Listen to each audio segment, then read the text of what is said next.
क्या आपने कभी सोचा है कोई भी ब्लॉक ऑफ लैंड लेने से पहले हमें क्या देखना चाहिए?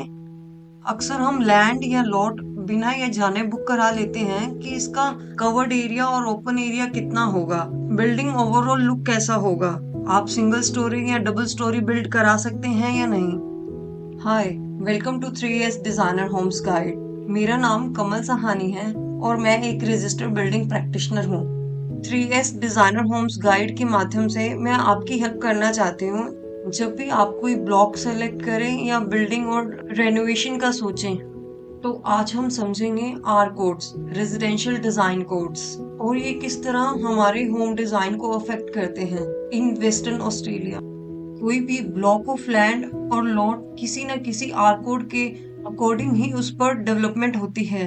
तो आर कोड्स हमें बताते हैं maximum and minimum size of dwelling, covered and open area, dwelling design, solar passive design of dwelling, garage requirements, setback requirements, privacy requirements, public access, streetscape requirements, etc.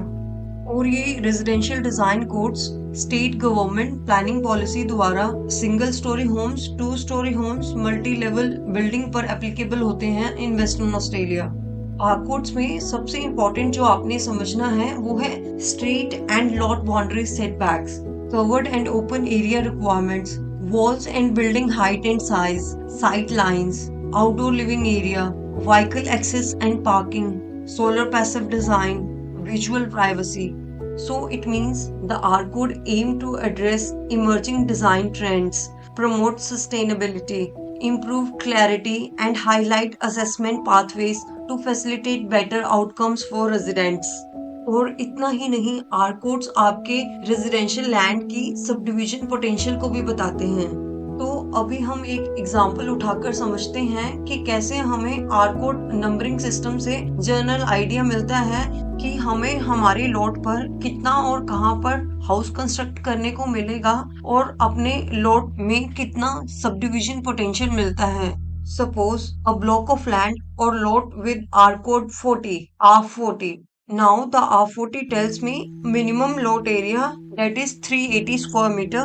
Open space requirement is 45%. It means 55% is the cover area. If we look at a minimum setbacks, 4 meter is from primary street and 1 meter is from secondary street.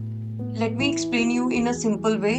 अगर हमारे लोट या plot पर R code R40 है, तो इसका मतलब हमारे block का मिनिमम साइज जो है वो 380 रहेगा और उसमें जो ओपन एरिया होगा वो 45% होगा और कवर्ड एरिया 55% होगा।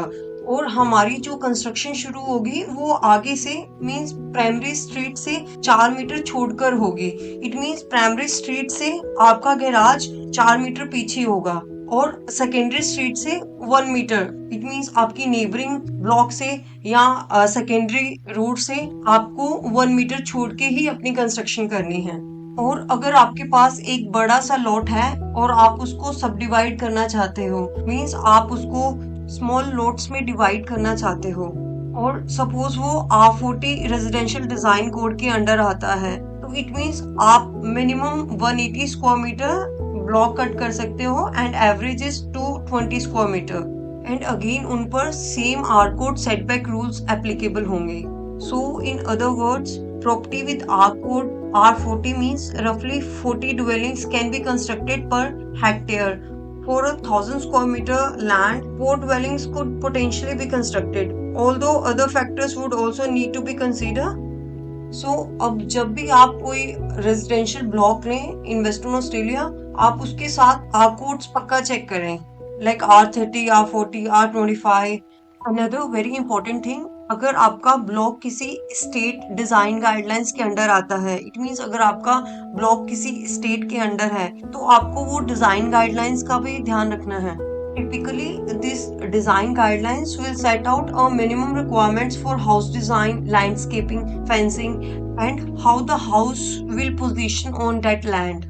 Some blocks will also have some special requirements additional to these requirements, which you will have to take into consideration. This will be outlined in your contract of sale with the developer, and builder should be able to fulfill all these requirements.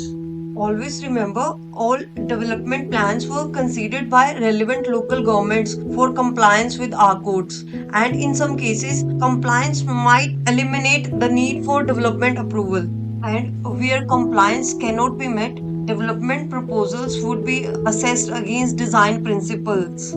It may be cited as the R code setback variations local planning policy. The local government may prepare a local planning policy in respect of any matter related to the planning and development of scheme areas. So, at the end, coming back to the R codes, in general terms, the higher the R code number, the more dwellings allowable in that area. On the other end of the scale, a lower R code provides for a lower density, the common format being new subdivision of large family homes with a private yard. If you ask where can I find the R codes, the link is given on the screen. Or alternate, you can visit local government council website of your area.